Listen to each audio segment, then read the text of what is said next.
Good morning students. तो मैं उज्जवल कुमार लक्ष्य के ऑनलाइन क्लासेस में आपका स्वागत करता हूं। आज हम लोग थर्ड सेमेस्टर का एक सब्जेक्ट स्टार्ट करने जा रहे हैं। इस सब्जेक्ट का नाम है एनालॉग इलेक्ट्रॉनिक्स।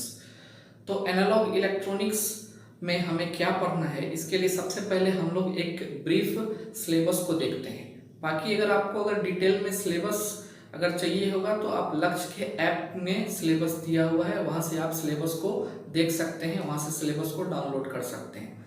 ठीक है, तो हम लोग स्टार्ट करते हैं अपने ब्रीफ सिलेबस से। एक छोटा सा सिलेबस हम लोग उसको डिस्कस कर लेते हैं।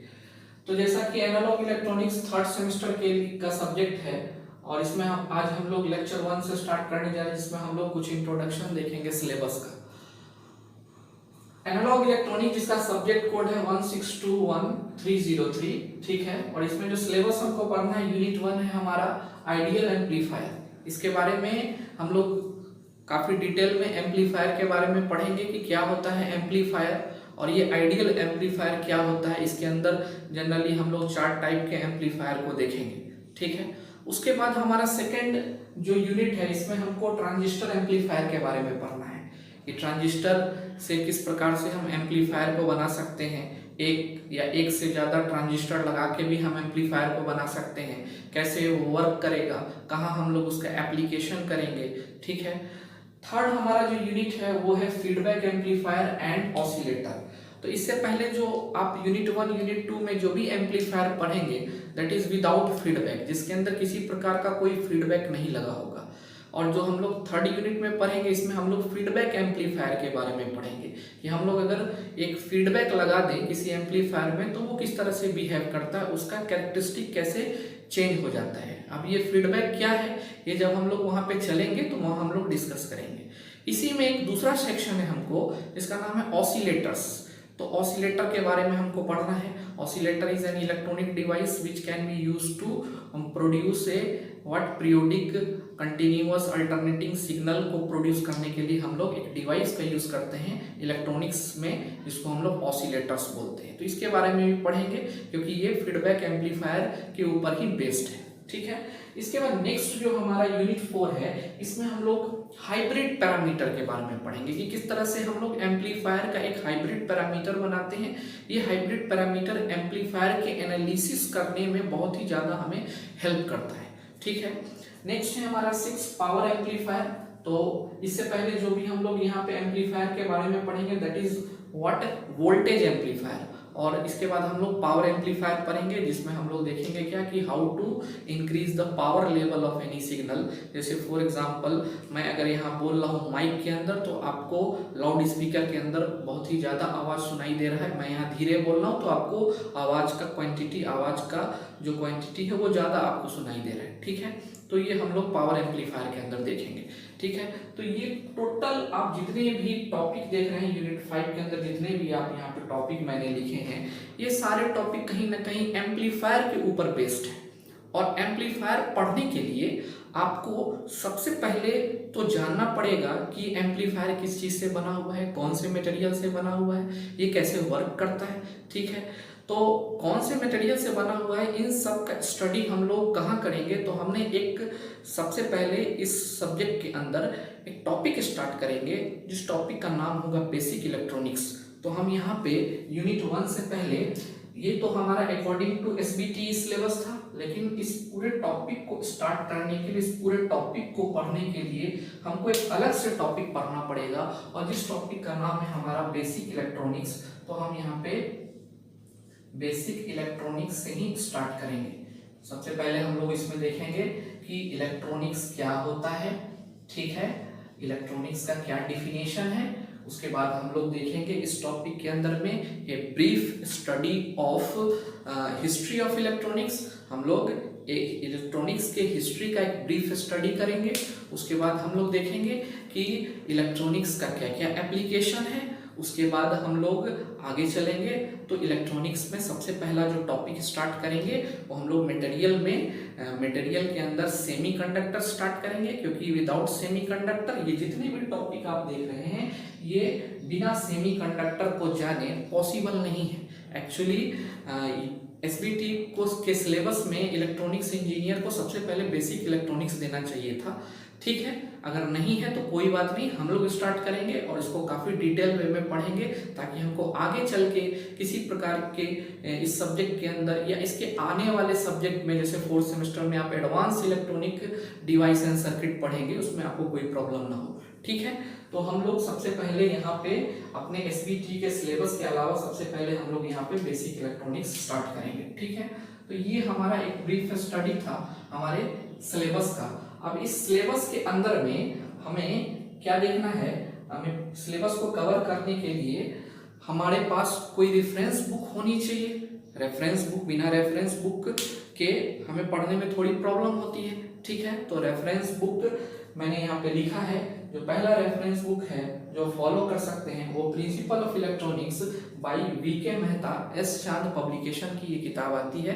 काफ़ी अच्छी किताब है, इसको आप परचेस कर सकते हैं। ठीक है, और अगर किसी को डिटेल वे में पढ़ना है, बहुत ज़्यादा डिटेल वे में पढ़ना है, तो वो एक फॉरेन राइटर की बुक ले सकता है जिसका नाम है integrated electronics, written by Millman Halkias, TMH publication का है।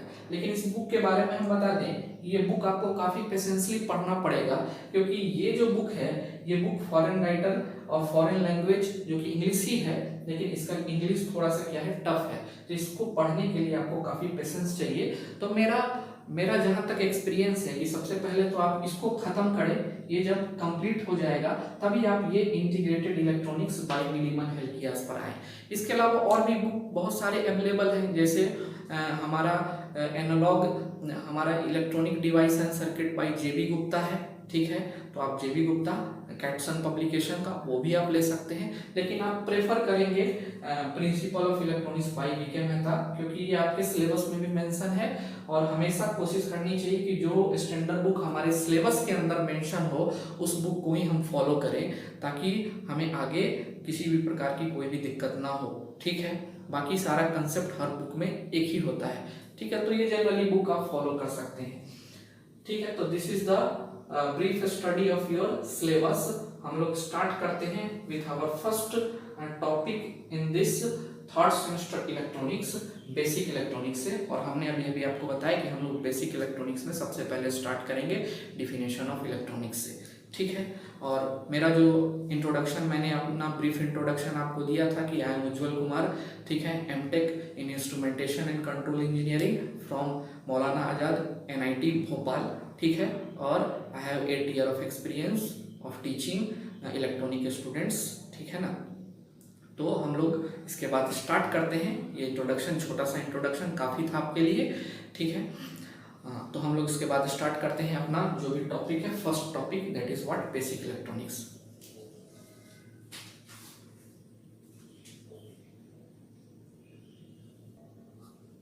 चलिए, तो हम लोग स्टार्ट करते हैं अपना टॉपिक। ठीक है, तो हमने आपको बताया है कि अपने सिलेबस को स्टार्ट करने से पहले हम लोग बेसिक इलेक्ट्रॉनिक्स पढ़ेंगे। मतलब अपने सिलेबस को पढ़ने के लिए इलेक्ट्रॉनिक्स में जो जो बेसिक्स की जरूरत पड़ेगी हमको, जो हमारे सिलेबस में मेंशन नहीं है, उसको हम लोग देखेंगे। ठीक है, तो इस चीज़ को स्टार्ट करने से पहले एक रिक्वेस्ट मैं आप लोग से करना चाह रहा हूँ कि जब भी आप लोग ऑनलाइन लेक्चर देखें तो ऑनलाइन लेक्चर देखने के लिए आप अपने साथ एक रफ कॉपी और एक पेन जरूर रखें, और जो भी मैं चीज़ यहाँ बोर्ड पे लिखूंगा उसको आप क्या करें, नोट डाउन करें, ताकि यही आपका नोट्स होगा। हमने जो आपको रेफरेंस बुक के बारे में बताया था, रेफरेंस बुक तो आपके लिए ज़रूरी है ही, लेकिन एक नोट्स भी, अच्छा नोट्स भी होना आपके लिए बहुत ज़रूरी है। तो आप कोशिश करें कि जब भी ऑनलाइन लेक्चर आप लोग देखें तो अपने साथ एक कॉपी, रफ कॉपी और एक पेन जरूर रखें, इसको नोट डाउन करें और फिर से इसको फेयर करें। ये नोट्स आपके लिए काफ़ी इंपॉर्टेंट होगा क्योंकि ये जो बेसिक एनालॉग इलेक्ट्रॉनिक्स है, इसके बाद हम लोग 4th सेमेस्टर के अंदर भी फिर से इलेक्ट्रॉनिक्स पढ़ेंगे, एडवांस इलेक्ट्रॉनिक्स। आपको पता होना चाहिए कि एनालॉग इलेक्ट्रॉनिक्स का अप्रोक्सीमेटली 35 to 40% सिलेबस जो है वो आगे के 4th सेमेस्टर में आपको advance electronic device and circuit में भी आपको होगा। इसलिए आपको एक अच्छा नोट्स अभी से ही बना करके रखना है, हर पॉइंट को आपको क्लियर करना है। जो भी क्वेश्चन आपको, कोई भी क्वेरी आपको करनी होगी, उस क्वेरी के लिए आपको अलग से एक लाइव क्लासेस की भी व्यवस्था की जाएगी लक्ष्य कोचिंग के द्वारा। ठीक है, तो चलिए हम लोग स्टार्ट करते हैं। तो बेसिक इलेक्ट्रॉनिक्स लेक्चर 1 में सबसे पहला जो टॉपिक हमको पढ़ना है उस टॉपिक का नाम है electronics. What is electronics, electronics क्या होता है। क्योंकि अब हम लोग थर्ड सेमेस्टर में आ गए हैं, अब हम लोग कॉमन पेपर ना पढ़ के अपने ब्रांच के पेपर को पढ़ेंगे। और ये एनालॉग इलेक्ट्रॉनिक्स जो है आपका ये कोर पेपर है। कोर कहने का मतलब कि जो कि बिल्कुल इलेक्ट्रॉनिक्स का पेपर है हमारा, ठीक है। बहुत ही इंपॉर्टेंट पेपर है आपके लिए। आगे जब आप कंपटीशन एग्जाम में जाएंगे, 6 सेमेस्टर पास करने के बाद आप एलिजिबल हो जाएंगे, जूनियर इंजीनियर्स के एग्जाम में बैठेंगे। इलेक्ट्रॉनिक्स के बहुत सारे इंजीनियरिंग के एग्जाम निकलते हैं जूनियर इंजीनियर के, जो कि मैं आपको लेक्चर के बीच में बताता रहूँगा कि कैसे क्या आपको करना है, किस तरह से आप करें, ताकि 6 सेमेस्टर के बाद आपको थोड़ा भी वेट करना ना पड़े। और कोई भी एग्जामिनेशन इलेक्ट्रॉनिक्स का, बहुत सारा एग्जामिनेशन निकलता है, ऐसा नहीं कि इलेक्ट्रॉनिक्स का एग्जाम नहीं निकलता है, तो आप उसमें अच्छा कर सके, आप उसमें सिलेक्ट हो सके, ये सारी चीज़ मैं आपको बीच में बताऊंगा, ठीक है। जैसा कि मैं और भी अदर स्टूडेंट्स के, अपने प्रीवियस स्टूडेंट्स को बताते आ रहा हूँ। मेरे बहुत सारे स्टूडेंट डिफरेंट सेक्टर्स में काम कर रहे हैं, कोई DMRC में है, कोई BSF में JEE है। तो इन सबको मैं इसी तरह से बताता गया, जिसने फॉलो किया उसने रिजल्ट दिया, ठीक है। तो यही काम आपको करना है। तो चलिए हम लोग स्टार्ट करते हैं अपने टॉपिक से। हमारा टॉपिक है पहला इलेक्ट्रॉनिक्स। तो जैसा कि आप देख रहे हैं, इलेक्ट्रॉनिक्स 2 वर्ड से मिलके बना है, इलेक्ट्रॉन प्लस मैकेनिक्स। 2 वर्ड से मिलके बना है, इलेक्ट्रॉन प्लस मैकेनिक्स। मतलब क्या, ये mechanics of electron, electronics is nothing but it is what, mechanics of electron. Mechanics आप लोग पढ़ चुके हैं, ठीक है। मतलब अगर हम इसको डिटेल वे में बोले तो electronics is nothing but it is a behaviour of electron under different condition of electric fields in vacuum tube और गैस और सेमीकंडक्टर डिवाइस। इस चीज को हम लोग समझेंगे, काफी डिटेल में हम लोग इस चीज को समझेंगे। इलेक्ट्रॉनिक्स का ये मतलब होता है कि अगर कोई इलेक्ट्रॉन है, उसका बिहेवियर किसी भी वैक्यूम में, वैक्यूम मतलब जहां पे किसी प्रकार का कोई भी गैसेस ना हो, एयर ना हो। दूसरा गैसेस में डिफरेंट टाइप का गैस भी हो सकता है, ठीक है। और तीसरा एक डिवाइस आता है, आगे हम लोग इसको मोर डिटेल में स्टडी करेंगे, जिसका नाम है semiconductor.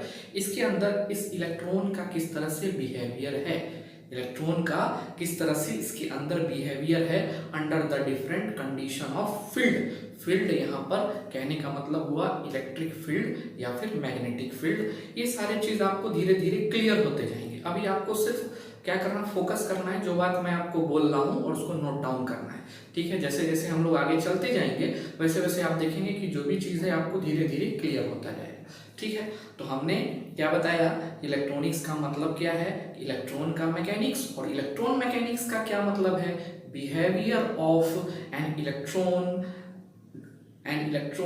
On the application of different field inside the vacuum tube और गैस और सेमीकंडक्टर। मतलब सेमीकंडक्टर के अंदर, गैस के अंदर या वैक्यूम के अंदर इलेक्ट्रॉन का क्या बिहेवियर होता है under the condition of different field, electric field and magnetic field. इसी को हम लोग क्या बोलते हैं, इलेक्ट्रॉनिक्स बोलते हैं। तो ये तो हमारा जनरल डिफिनेशन था, लेकिन इलेक्ट्रॉनिक्स का एक कॉम्पैक्ट डिफिनेशन जो कि डिफिनेशन दिया गया था हमारा एक इंस्टीट्यूशन ऑफ रेडियो इंजीनियर। मतलब जिस तरह से इलेक्ट्रॉनिक इंजीनियर का एक इंस्टीट्यूशन होता है, जैसे हर चीज का एक इंस्टीट्यूशन होता है। जैसे आपका एक इंस्टीट्यूशन है, आपका कॉलेज एक इंस्टीट्यूशन है, उस कॉलेज का भी एक इंस्टीट्यूशन है। कौन है, state board of technical education. State board of technical education का भी एक इंस्टीट्यूशन है, science and technology department, government of Bihar, ठीक है। तो उसी तरह इलेक्ट्रॉनिक्स का एक इंस्टीट्यूशन हुआ करता था जिसका नाम था the institution of radio engineer, ठीक है। The institution of radio engineer 1950 में एक डिफिनेशन दिया था और उसने बोला था कि इसी डिफिनेशन को हमको मानना है, इलेक्ट्रॉनिक्स का यही डिफिनेशन हमको मानना है। इसका मतलब ये है कि कहीं भी इंटरव्यू में आपसे पूछा जाए कि व्हाट इज इलेक्ट्रॉनिक्स, तो आप कोशिश करेंगे कि इंस्टीट्यूशन ऑफ रेडियो इंजीनियर द्वारा दिया गया डिफिनेशन को ही आप वहां बताएंगे। अब ये डिफिनेशन क्या बोलता है, हमने यहाँ पे लिखा भी है, हमने बताया है कि the institution of radio engineer, जिसको शॉर्ट में हम लोग IRE बोलते हैं, has given the standard definition of electronics in 1950। 1950 में इन्होंने एक स्टैंडर्ड डिफिनेशन दिया था इलेक्ट्रॉनिक्स का। और वो डिफिनेशन क्या था कि electronics is the field of science and engineering. Electronics क्या है? It is a field of science and engineering which deals with the electron device and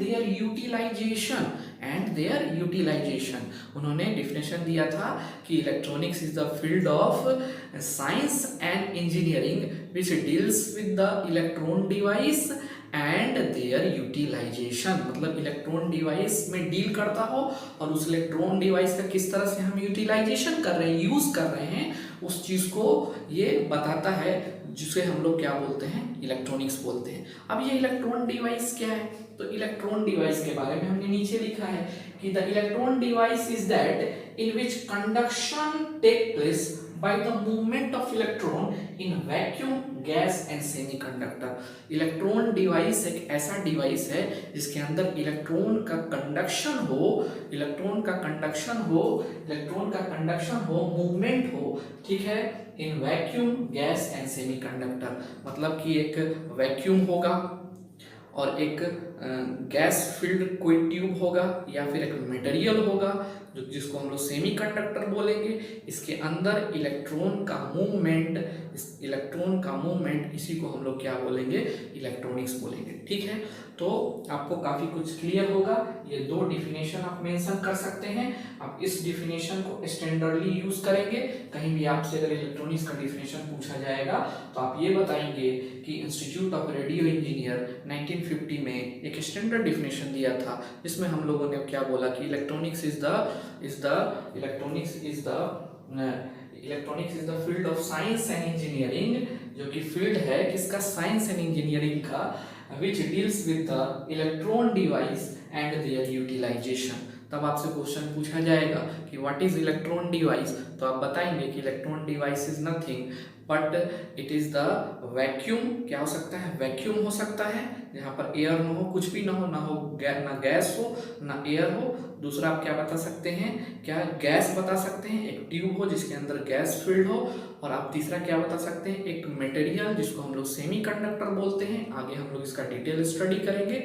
उसमें आप बता सकते हैं कि इसके अंदर इलेक्ट्रॉन का मूवमेंट, इलेक्ट्रॉन का कंडक्शन को ही हम लोग क्या बोलते हैं? इलेक्ट्रॉन डिवाइस बोलते हैं, ठीक है। तो ये दो डिफिनेशन आपके लिए काफी इंपॉर्टेंट हो गया, ठीक है ना।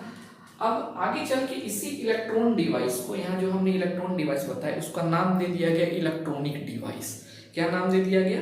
Electronic device. तो अगर आपसे अब पूछा जाए कि व्हाट इज इलेक्ट्रॉनिक डिवाइस, तो आप क्या बताएंगे कि electronic device is nothing but it is a device in which the conduction take place by the movement of electron in vacuum, gas and semiconductor।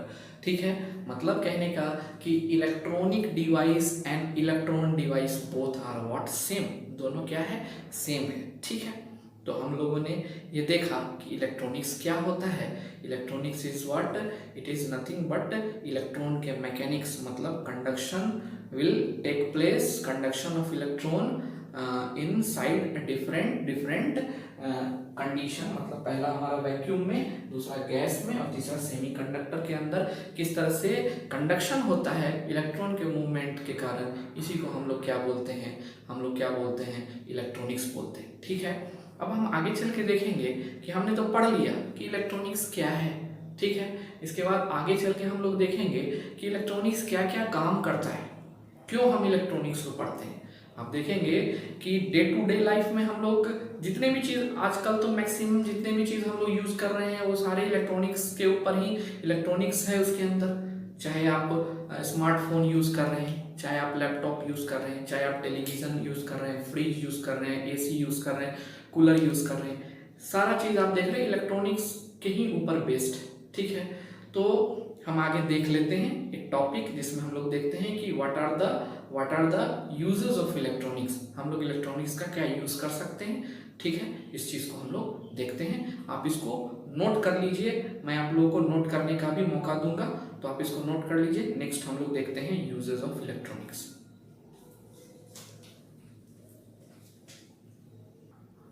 चलिए, तो अभी तक हमने देखा कि इलेक्ट्रॉनिक्स क्या है, ठीक है, और इलेक्ट्रॉनिक्स का हम लोग स्टैंडर्ड डिफिनेशन क्या देंगे, ठीक है। उसी में हमने आपको बताया था कि उसके स्टैंडर्ड डिफिनेशन में हमें एक वर्ड आया था, जिस वर्ड का नाम है इलेक्ट्रॉन डिवाइस। उसी इलेक्ट्रॉन डिवाइस को हम लोग इलेक्ट्रॉनिक डिवाइस बोलते हैं, ठीक है। तो हमने यहाँ पे लिख भी दिया है कि इलेक्ट्रॉनिक डिवाइस क्या है, तो it is that device in which current flow through vacuum, gas और ए सेमीकंडक्टर। मतलब ये डिफिनेशन हमने पहले भी आपको बताया था, इलेक्ट्रॉन डिवाइस और electronic device both are same, ठीक है। तो अब हम देखते हैं कि ये इलेक्ट्रॉनिक डिवाइस जिसके अंदर हम लोग इलेक्ट्रॉनिक्स का कंसेप्ट यूज करते हैं, ये क्या काम करता है, ठीक है। तो सबसे पहला जो ये काम करता है वो है रेक्टिफिकेशन का। मतलब इसका यूज क्या है, हम लोग किस चीज में यूज करते हैं, रेक्टिफिकेशन में। अब ये क्वेश्चन राइज होता है कि रेक्टिफिकेशन क्या होता है। तो rectification is a process. Rectification एक क्या है, एक इलेक्ट्रॉनिक प्रोसेस है, इलेक्ट्रॉनिक या इलेक्ट्रिकल प्रोसेस आप उसको बोल सकते हैं। जो कौन करता है, तो इलेक्ट्रॉनिक डिवाइस करता है, ठीक है। क्या होता है इस प्रोसेस में, तो इस प्रोसेस में हम एसी क्वांटिटी को डीसी क्वांटिटी में कन्वर्ट करते हैं। मतलब कि अगर किसी एसी क्वांटिटी को डीसी क्वांटिटी में कन्वर्ट करना हो तो हमको कौन से डिवाइस की जरूरत पड़ेगी, तो इलेक्ट्रॉनिक डिवाइस की जरूरत पड़ेगी। और उस इलेक्ट्रॉनिक डिवाइस का नाम क्या होगा, तो उस इलेक्ट्रॉनिक डिवाइस का नाम होगा क्या, रेक्टिफायर। उस इलेक्ट्रॉनिक डिवाइस का क्या नाम होगा, रेक्टिफायर। तो जो सबसे पहला इसका यूज है किसका, इलेक्ट्रॉनिक डिवाइस का, वो क्या है, रेक्टिफिकेशन। रेक्टिफिकेशन क्या है, it is a process in which AC quantity, either current, voltage or power, is converted into DC quantity। Quantity कहने का मतलब करंट, वोल्टेज और पावर। तो हमने यहाँ पे दिखाया है, लिख भी दिया है, ये कोई एसी क्वांटिटी आप देख रहे हैं। एसी कहने का मतलब क्या है हमारा, इसके अंदर कुछ ना कुछ फ्रीक्वेंसी होगा। आपको याद रखना है कि एसी में क्या होता है, सम फ्रीक्वेंसी होता है। जैसे फॉर एग्जांपल मेरे घर में जो करंट आ रहा है, मेरे घर में जो इलेक्ट्रिसिटी आ रहा है, करंट आ रहा है, वो क्या है, एसी क्वांटिटी है। उसका कुछ ना कुछ फ्रीक्वेंसी है। फ्रीक्वेंसी कितना होता है, 50 हर्ट्ज होता है। 50 हर्ट्ज इंडिया में जो भी करंट हाउस होल्ड में प्रोवाइड कराए जाते हैं उसका फ्रीक्वेंसी 50 हर्ट्ज होता है। और यूएसए में ये क्या हो जाता है, 60 हर्ट्ज हो जाता है। ये due to the climatic condition, climatic condition के ऊपर ये हम लोग इसको चेंज करते हैं। तो ये एसी क्वांटिटी है और ये एसी क्वांटिटी क्या हो गया, डीसी क्वांटिटी में चेंज हो गया। अब डीसी क्वांटिटी में डिफरेंट टाइप का हो सकता है, ये पल्सेटिंग डीसी, प्योर डीसी नहीं, ठीक है ना। तो ये पल्सेटिंग डीसी को प्योर डीसी में कन्वर्ट करने के लिए आगे चल के हम आपको बताएंगे एक फिल्टर लगाना पड़ता है। अगर आप फिल्टर लगा देंगे, यहाँ पे अगर आप एक फिल्टर लगा देंगे तो डिफरेंट टाइप के फिल्टर आते हैं। अभी सिर्फ आप जानिए कि अगर पल्सेटिंग डीसी को प्योर डीसी में कन्वर्ट करना हो तो हमको इस पल्सेटिंग डीसी को पल्सेटिंग डीसी को फिल्टर से पास कराना होगा। और जैसे हम लोग इसको फिल्टर से पास कराएंगे तो हमको एक प्योर डीसी मिल जाएगा। This is what, DC pure, ठीक है। तो पल्सेटिंग डीसी को प्योर डीसी में कन्वर्ट करने के लिए हमको क्या करना पड़ेगा, एक फिल्टर का यूज करना पड़ेगा और हमको यहाँ पे प्योर डीसी मिल जाएगा। अगर हम प्योर डीसी की फ्रीक्वेंसी की बात करें तो ये क्या होगा, 0। तो this is the main difference between AC and DC. AC quantity either voltage, current, ठीक है, और पावर, और डीसी क्वांटिटी, ठीक है, इसमें मेन डिफरेंस क्या है, तो एसी क्वांटिटी की फ्रीक्वेंसी होती है। अगर करंट की बात करें जो हमारे घर में आता है तो 50 हर्ट्ज होता है। और अगर डीसी की बात करें तो डीसी के अंदर किसी प्रकार की कोई भी फ्रीक्वेंसी नहीं होती है, ठीक है। तो एसी से डीसी में कन्वर्ट करने के लिए हमको इलेक्ट्रॉनिक डिवाइस की आवश्यकता पड़ती है। इलेक्ट्रॉनिक डिवाइस क्या है, तो वो डिवाइस है जिसके अंदर conduction of electron take place, जिसके अंदर इलेक्ट्रॉन का कंडक्शन टेक प्लेस होता है, ठीक है।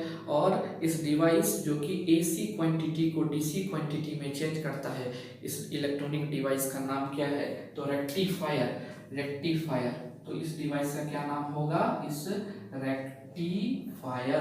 अब देखिए, अब आपको कंफ्यूज नहीं होना है। Rectification is a process, rectifier is a electronic device.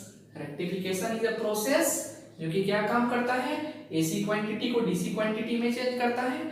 और जो इलेक्ट्रॉनिक डिवाइस ये प्रोसेस करता है उस इलेक्ट्रॉनिक डिवाइस का क्या नाम है, रेक्टिफायर, ठीक है। अब ये रेक्टिफायर डिफरेंट टाइप के हो सकते हैं। पहला हाफ वेव रेक्टिफायर और दूसरा फुल वेव रेक्टिफायर, ठीक है। फुल वेव रेक्टिफायर को हम लोग फिर से दो पार्ट में डिवाइड करते हैं, इसमें पहला हम लोग सेंटर टेप रेक्टिफायर और दूसरा full wave bridge type rectifier.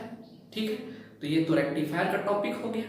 हम लोग थोड़ा सा इंट्रोडक्शन देख लेते हैं। ठीक है, तो आपको समझ में यहाँ काफी कुछ आ गया होगा कि rectification is a process and rectifier is electronic device. Electronic device rectifier rectification का प्रोसेस करता है। रेक्टिफिकेशन के प्रोसेस में क्या होता है, तो हम लोग एसी क्वांटिटी को डीसी क्वांटिटी में चेंज करते हैं। ठीक है, और इसका एग्जाम्पल क्या है, तो half wave rectifier, full wave rectifier, ये दो इसके क्या हो गए, एग्जाम्पल हो गए। ठीक है, तो पहला आपने समझ लिया कि इलेक्ट्रॉनिक डिवाइस का क्या काम है। ठीक है, नेक्स्ट हमारा दूसरा है जो कि हमारे लिए काफी इंपॉर्टेंट है। यहाँ रेक्टिफायर हमको नहीं पढ़ना था, हमारे सिलेबस में नहीं दिया हुआ है रेक्टिफायर। ठीक है, हमें रेक्टिफायर के बारे में नहीं जानना है, जबकि हमको जानना चाहिए था, लेकिन खैर हम अगर अपने सिलेबस को कंसंट्रेट करें तो रेक्टिफायर हमको जानना नहीं है। हम देखेंगे आगे कभी भी हमारे पास अगर एक्स्ट्रा टाइम होगी तो हम रेक्टिफायर का भी चर्चा करेंगे। तो हमें रेक्टिफायर नहीं देखना है, हमें रेक्टिफिकेशन नहीं देखना है। हम लोग इसका दूसरा यूज देख लेते हैं। दूसरा यूज हमारे लिए काफी इंपॉर्टेंट है, और ये जो दूसरा यूज है इसका नाम है हमारा एम्प्लीफिकेशन। दूसरा जो है हमारा use that is what, amplification. तो हम लोग यहाँ पे सेकंड यूज लिख सकते हैं किसका, इस इलेक्ट्रॉनिक डिवाइस का।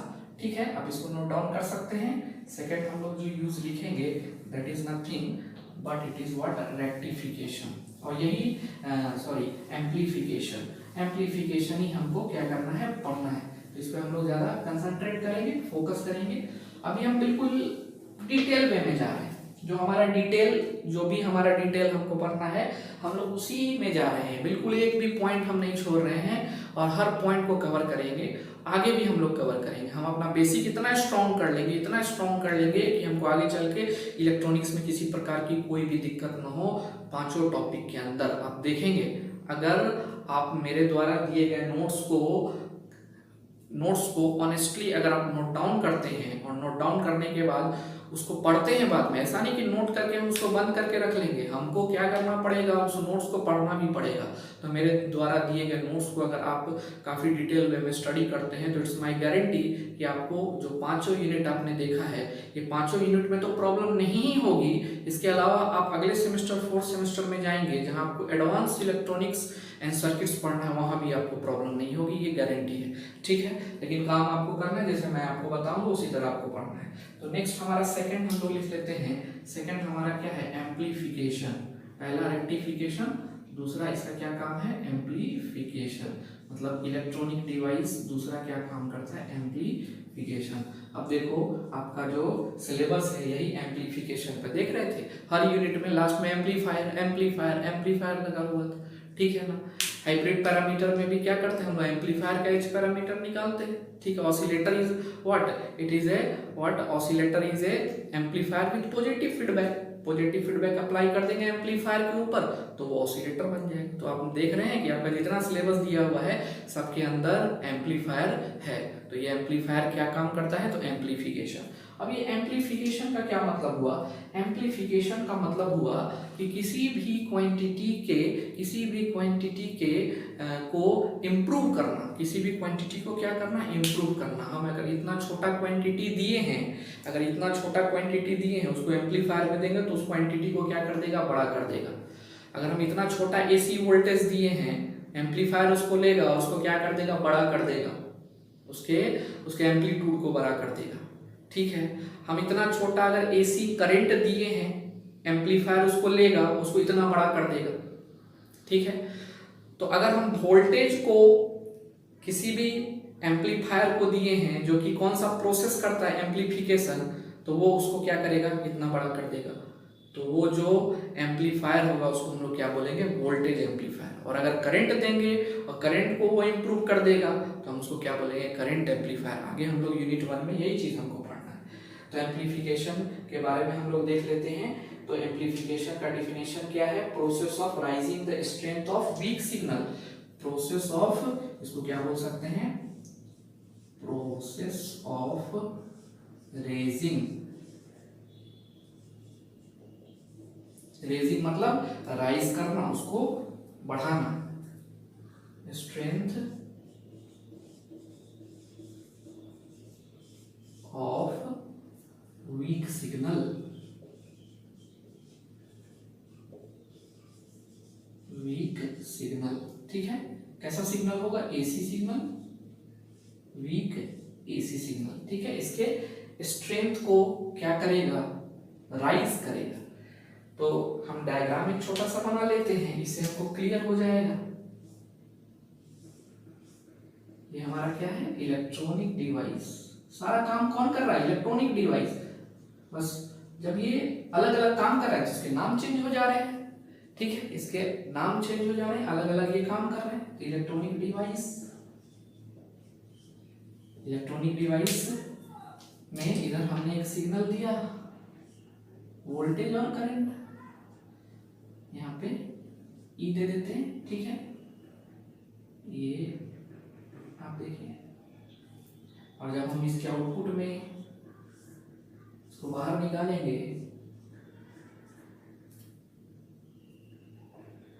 तो हमें कैसा मिलेगा?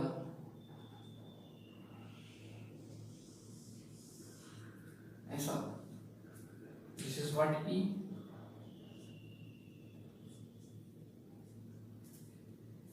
तो आप क्या देख रहे हैं कि हमने एक वीक सिग्नल दिया, छोटा सिग्नल दिया, इसके एम्पलीट्यूड में क्या किया? इसने रेज कर दिया, बढ़ा दिया, ठीक है। तो द प्रोसेस, वो प्रोसेस जिसमें हम लोग वीक सिग्नल के को रेज करें, वीक सिग्नल के स्ट्रेंथ को इंप्रूव करें, वीक सिग्नल के एम्पलीट्यूड को इंप्रूव करें। ये क्या है? इसका एम्पलीट्यूड है। और देखो इसके बाद इसका एम्पलीट्यूड कितना हो गया? इतना हो गया। तो हमने क्या किया? छोटे से एम्पलीट्यूड को बड़ा कर दिया। तो हमने क्या बताया? The process of raising the strength of weak signal is known as what? Amplification. And the electronic device which do the process of amplification is known as amplifier। तो लीजिए यहां से आपका डिफिनेशन आ गया, व्हाट इज एम्पलीफायर। तो amplifier को आप कैसे डिफाइन कर सकते हैं कि एम्पलीफायर क्या है? It is A electronic device जो कि क्या काम करता है? तो वो क्या करता है? वीक सिग्नल के स्ट्रेंथ को इंप्रूव करता है या उसके स्ट्रेंथ को रेज करता है। रेज मतलब उठाना, ठीक है। तो यहां से हमारा यूनिट 1 का डिफिनेशन आ गया कि electronic device is what? Amplifier is nothing but it is an electronic device which improve the strength of any weak signal। किसी भी वीक सिग्नल के स्ट्रेंथ को क्या करेगा? इंप्रूव करेगा, ठीक है। तो जब ये प्रोसेस ऑफ एम्पलीफिकेशन करेगा तो इस डिवाइस का क्या नाम होगा? एम्पलीफायर। इसका क्या नाम होगा? एम्पलीफायर, ठीक है। अब आगे चल के यूनिट 1 में हम पढ़ेंगे, अगर ये वोल्टेज है और यहाँ इंप्रूव वोल्टेज हमको मिला तो हम इसको बोलेंगे वोल्टेज एम्पलीफायर। अगर ये करंट है और यहां हमको इंप्रूव्ड करंट मिला तो हम इसको बोलेंगे करंट एम्पलीफायर, ठीक है। अगर ये वोल्टेज है और यहां पे हमको करंट मिल गया तो हम इसको बोलेंगे ट्रांस कंडक्टेंस एम्पलीफायर। अगर ये करंट है और ये इंप्रूव्ड वोल्टेज है तो हम इसको बोलेंगे ट्रांस रेसिस्टेंस एम्पलीफायर। और यही हमारा यूनिट 1 है, यही हमारा क्या है? यूनिट 1 है, ठीक है। तो यहां से आपको क्लियर हो गया, हम डिटेल में बताएंगे, ठीक है ना। हमने क्या बताया आपको? ये 4 प्रकार के एम्पलीफायर हम लोग यूनिट 1 में डिस्कस करेंगे कि अगर इनपुट में हमने वीक वोल्टेज दिया और आउटपुट में हमको स्ट्रॉन्ग वोल्टेज मिला तो हम इसको बोलेंगे वोल्टेज एम्पलीफायर।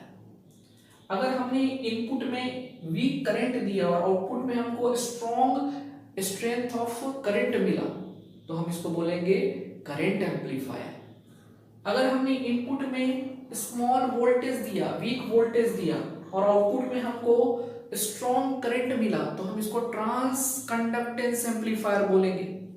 और अगर हम इनपुट में करंट दिए जिसका स्ट्रेंथ वीक हो और आउटपुट में हमने क्या ले लिया? आउटपुट में हमें वोल्टेज मिल गया तो हम इसको ट्रांस रेसिस्टेंस एम्पलीफायर बोले। तो ये आगे हम लोग मोर डिटेल में चारों का डिटेल स्टडी यूनिट 1 में करना है।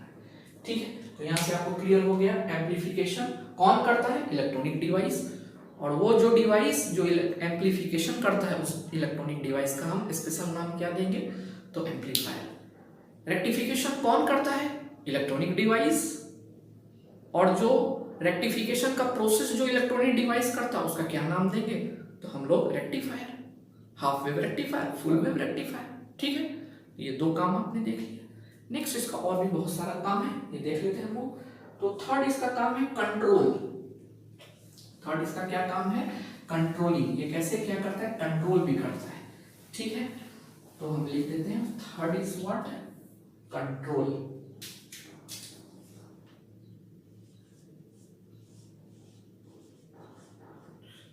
कंट्रोल, ठीक है। तो पहले कंट्रोल में क्या होगा, electronic device find the application in automatic control, मतलब विथ हम यहाँ पे लिख सकते हैं, यहाँ लिख सकते हैं with electronic device, with electronic device we can perform the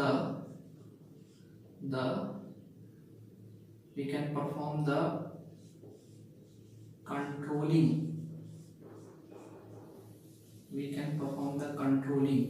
ठीक है, हम लोग क्या कर सकते हैं, हम लोग कंट्रोलिंग कर सकते हैं, हम लोग we can perform the controlling. कैसा कंट्रोलिंग, तो automatic, automatic, automatic.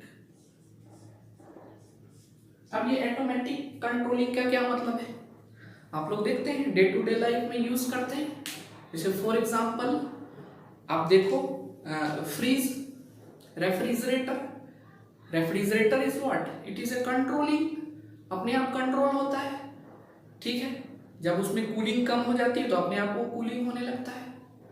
Air conditioner, उसके अंदर क्या हो रहा है, कंट्रोल हो रहा है, अपने आप ऑटोमेटिक कंट्रोल हो रहा है। गीजर, बाथरूम में गीजर जो हम लोग लगाते हैं, जो गर्म पानी देता है, हम लोग टेम्परेचर खाली सेट कर देते हैं। ठीक है, और वो अपने आप गर्म, जितना उसको टेम्परेचर गर्म हो जाता है उसका अपने आप वो ऑफ हो जाता है। हम लोग जो अभी इलेक्ट्रिकल आयरन यूज करते हैं, प्रेस यूज करते हैं कपड़ा पे प्रेस करने के लिए, वहां देखिए रेफरेंस टेम्परेचर सेट कर देते हैं। कॉटन का जो भी हमारा टेम्परेचर ज्यादा मैक्सिमम है वो हम लोग नॉब से सेट कर देते हैं, अपने आप उतना गर्म होता है वो कट हो जाता है। तो ये क्या है, automatic controlling. Speed of what, motor, speed of generator, ये सारा चीज हम लोग क्या कर रहे हैं, कंट्रोल कर रहे हैं। ठीक है, तो इस कंट्रोलिंग करने में हम लोग इलेक्ट्रॉनिक डिवाइस का यूज करते हैं। कौन सा डिवाइस हम लोग यूज करेंगे, आगे चलेंगे कि हम लोग इलेक्ट्रॉनिक डिवाइस का यूज करते हैं। हमारे हाउस होल्ड में भी आज हम लोग देखते हैं क्या कि हम लोग ऑटोमेटिक स्विच का यूज करते हैं। वोल्टेज कम हो जाता है, वोल्टेज ज्यादा हो जाता है, तो अब हमको एडजस्ट करने की जरूरत नहीं पड़ती। पहले चेंजर लगा होता था, घुमाना पड़ता था हमको, लेकिन अब चेंजर की कोई आवश्यकता नहीं, डायरेक्ट हमारा क्या है, वहां पे हमने लगा दिया है, जहाँ पे हमारा मेन लाइन आया है घर में वहां पे लगा दिया, ऑटोमेटिकली वो वोल्टेज फ्लक्चुएशन को कंट्रोल करेगा। ठीक है, तो ये क्या है हमारा, with the electronic device we can perform the controlling, automatic controlling हम लोग कर सकते हैं। जैसे फॉर एग्जांपल के तौर पे हम लोग लिख सकते हैं voltage control, voltage control across what, across बहुत सारा आप दे सकते हैं, अक्रॉस रेफ्रिजरेटर, फ्रिज, रेफ्रिजरेटर, या आप दे सकते हैं इसके जगह पर इलेक्ट्रिक आयरन। ठीक है, या फिर आप यहाँ पे air conditioner, AC air conditioner. ठीक है, या फिर आप बाथरूम में जो गीजर यूज करते हैं तो ये हम कर सकते हैं। तो ये कंट्रोलिंग हम लोग कैसे करते हैं, तो ये कंट्रोलिंग हम लोग क्या करते हैं with the help of electronic device. ठीक है, आगे चल के एक नया सब्जेक्ट आ जाता है इलेक्ट्रॉनिक्स के अंदर में, जिसको हम लोग बोलते हैं कंट्रोल सिस्टम, जिसमें हम लोग यही पढ़ते हैं कि हम लोग किसी भी एक डिवाइस को कैसे कंट्रोल कर सकते हैं, क्या क्या उसमें इलेक्ट्रॉनिक डिवाइस की जरूरत पड़ती है। ठीक है, तो ये हमारा थर्ड था कंट्रोल। नेक्स्ट है हमारा जनरेशन। फोर्थ हमारा क्या होगा, फोर्थ इलेक्ट्रॉनिक डिवाइस हमारा क्या काम करता है, तो ये जनरेशन का काम करता है। तो देखते हैं जनरेशन में क्या करता है, पहले टॉपिक लिख लेते हैं। फोर्थ इसका क्या फंक्शन है, तो fourth function is what, generation. Generation,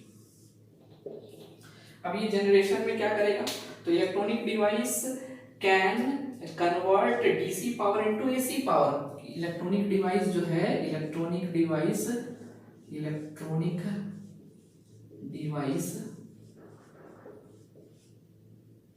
convert AC power into convert DC power into AC power। ठीक है, तो आप यहाँ पे क्वेश्चन पूछेंगे सर इसमें जनरेशन क्या, इसमें जनरेशन क्या, ये तो कन्वर्ट करता है तो हम कन्वर्जन बोल सकते हैं, लेकिन इसमें जनरेशन क्या। तो आगे चल के हम एक इलेक्ट्रॉनिक डिवाइस पढ़ेंगे जिसका नाम होगा ऑसिलेटर। ये ऑसिलेटर क्या करता है, डीसी को एसी में कन्वर्ट करता है और ये आउटपुट में एक वेव फॉर्म का जनरेशन करता है। वेव फॉर्म का जनरेशन करता है जनरली साइनोसॉइडल वेव फॉर्म का। साइनोसॉइडल कहने का मतलब कि जो हम लोग साइन या कोसाइन वेव देखते हैं, हम लोग इसके बारे में काफी फेमिलियर होंगे, कम्युनिकेशन सिस्टम भी हमको अगले सेमेस्टर में पढ़ना है। तो ये wave either like this we can represent or we can represent a wave like this. तो आप मैथ्स में पढ़े होंगे कि ये साइन और ये कोसाइन का क्या है, ग्राफ है। तो मैथ में हम लोग ग्राफ पढ़ते हैं, लेकिन यहाँ पे हम ग्राफ नहीं, हम लोग वेव पढ़ेंगे। ठीक है, तो वेव, हम लोग वेव को कैसे दिखाते हैं, हमको डॉट लाइन में दिखाना होगा। ये बहुत ही इंपॉर्टेंट कंसेप्ट आपको बता रहे हैं। कभी कभी इंटरव्यू में ये छोटा सा क्वेश्चन आपसे पूछ देगा कि वेव ड्रॉ करके दिखाओ। तो वेव ड्रॉ करके आप दिखाओगे तो आपको ये डॉटेड लाइन दिखाना पड़ेगा। क्यों, क्योंकि वेव की कोई बाउंड्री नहीं होती है, सिग्नल की कोई बाउंड्री नहीं होती है, वो माइनस इनफाइनाइट से प्लस इनफाइनाइट के बीच में एज्यूम किया जाता है। तो माइनस इनफाइनाइट से प्लस इनफाइनाइट के बीच में उतना बड़ा तो हम लोग ग्राफ नहीं बना सकते हैं, तो हम लोग डॉटेड लाइन का यूज करते हैं। तो ये देखिए डॉटेड लाइन का हम यूज कर रहे हैं। अगर हम ये डॉटेड लाइन का यूज ना करें, मान लो हम ऐसा बना दें, ये हमने ऐसा बना दिया और इंटरव्यू में अगर वो हमसे बोले और हम ऐसा बना दिए तो वो उसको गलत करेगा, वो कहेगा this is not a signal but it is what, graph. क्योंकि आपने इसकी बाउंड्री फिक्स कर दी, कहाँ से यहाँ तक इसकी बाउंड्री फिक्स कर दी, और सिग्नल की या वेव की कोई भी बाउंड्री नहीं होती है। तो इस बात का ध्यान रखेंगे कि जब भी आप सिग्नल को ड्रॉ करेंगे तो कुछ नहीं करना है, थोड़ा डॉटेड लाइन पीछे और ये डॉटेड लाइन आगे यहाँ आपको दिखा देना है। इस तरह की काफी बातें मैं आपको बताऊंगा, ठीक है ना, बीच बीच में, कि जो कि आपको लेके चलना है, एज्यूम करके चलना है। तो सिग्नल आपको इस तरह दिखाना। These two are called what, sinusoidal signal, sine और कोसाइन के मदद से बना हुआ है। ठीक है, तो ये हमारा जनरेशन में क्या करता है, हम वहाँ ऑसिलेटर में आपको बताएंगे कि किस तरह से वो डीसी से पावर लेकर के एसी में कन्वर्ट करके क्या करता है, एक साइनोसॉइडल सिग्नल का जनरेशन करता है। तो ये तीसरा हमारा हो गया, फोर्थ हो गया। ठीक है ना, this is what, fourth generation. तो इलेक्ट्रॉनिक डिवाइस का क्या नाम है, जनरेशन। तो अगर वेव जनरेट करेगा तो हम उसको वेव जनरेटर बोलेंगे, साइनोसॉइडल वेव जनरेटर को हम लोग ऑसिलेटर बोलते हैं। तो generation is a process and the electronic device which generate a wave is called wave generator. इसको हम लोग क्या बोलते हैं, वेव जनरेटर। तो ये तो प्रोसेस है, दिस इज व्हाट, प्रोसेस। और जो इलेक्ट्रॉनिक डिवाइस इस प्रोसेस को करेगा उसको हम लोग क्या बोलेंगे, ऑसिलेटर और वेव जनरेटर सर्किट। ठीक है, तो इसमें आप एग्जांपल में लिख सकते हैं ऑसिलेटर जनरेशन का काम, और दूसरा आप लिख सकते हैं क्या, वेव जनरेटर। ऑसिलेटर और दूसरा क्या लिख सकते हैं, वेव जनरेटर। ठीक है, सर्किट या वेव जनरेटर केवल आप लिख सकते हैं। तो ये चौथा इसका क्या हो गया, फंक्शन हो गया, किसका, इलेक्ट्रॉनिक डिवाइस का। ठीक है, और भी बहुत सारे फंक्शन हैं, तो हम लोग वन बाय वन डिस्कस कर लेते हैं। नेक्स्ट इसका फंक्शन है conversion of light into electricity. ये कौन सा हो गया हमारा, फिफ्थ, पांचवा। First is your conversion, fifth is your conversion of light into what? Electricity.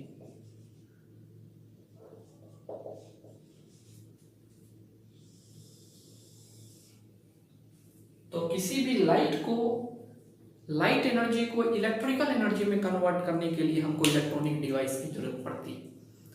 Light energy को इलेक्ट्रिकल एनर्जी में कन्वर्ट करने के लिए हमको किस चीज़ की जरूरत पड़ती है? तो हमको इलेक्ट्रॉनिक डिवाइस की जरूरत पड़ती है। आगे हम लोग इसके बाद नेक्स्ट सेमेस्टर में हमारा सब्जेक्ट आएगा मेजरमेंट 2। उसके अंदर हम लोग देखेंगे कि किस तरह से लाइट के मदद से हम लोग क्या कर सकते हैं, इलेक्ट्रिसिटी को जनरेट कर सकते हैं।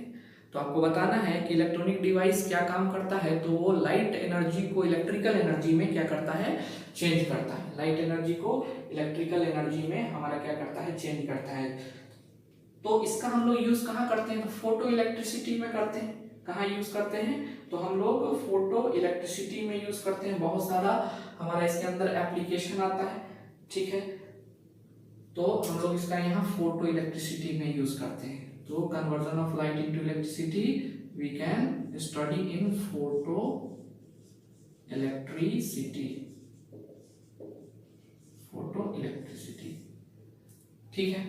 जैसे हम लोग लाइट के सेंसेशन से हम लोग क्या करते हैं, अलार्म को एक्टिवेट करते हैं, ठीक है। बगलर अलार्म जिसको बोला जाता है, ठीक है। उसके अंदर हम लोग फोटो इलेक्ट्रिसिटी का यूज करते हैं, ठीक है। हम लोग बहुत सारे अलार्म सिस्टम में हम लोग इस तरह का यूज करते हैं। तो ये हमारा कन्वर्जन ऑफ लाइट इनटू क्या हो गया, इलेक्ट्रिसिटी हो गया, ठीक है। नेक्स्ट हमारा क्या है, नेक्स्ट है conversion of electricity into light. इसका जस्ट अपोजिट हम लोग क्या कर सकते हैं, लिख सकते हैं। तो छठा नंबर हम लोग यहीं पे मेंशन कर दे 6, what conversion of electricity into light. Conversion of electricity into light, दोनों चीज कर सकते हैं। Conversion of electricity into light, ठीक है। तो हम लोग इलेक्ट्रिसिटी को लाइट में कन्वर्ट कर सकते हैं, लाइट को इलेक्ट्रिसिटी में भी कन्वर्ट कर सकते हैं, ठीक है। तो conversion of electricity into light करने के लिए हमको क्या जरूरत पड़ेगी, तो इलेक्ट्रॉनिक डिवाइस की जरूरत पड़ेगी। जैसे फॉर एग्जांपल इन टेलीविजन, ठीक है। टेलीविजन में हम लोग क्या देखते हैं, टेलीविजन में हम लोग इलेक्ट्रिसिटी के मदद से, करंट वोल्टेज के मदद से क्या करते हैं, पिक्चर ट्यूब को सेंसेशन प्रोड्यूस करते हैं, लाइट का प्रोडक्शन करते हैं, ठीक है।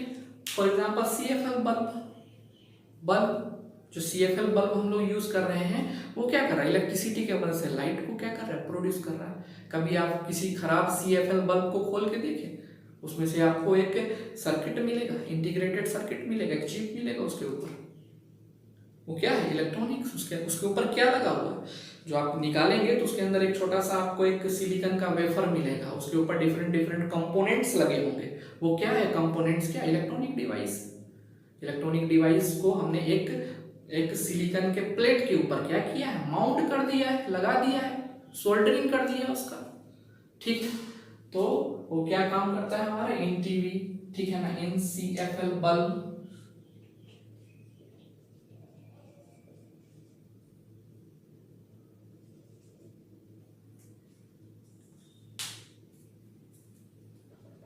ठीक है, CFL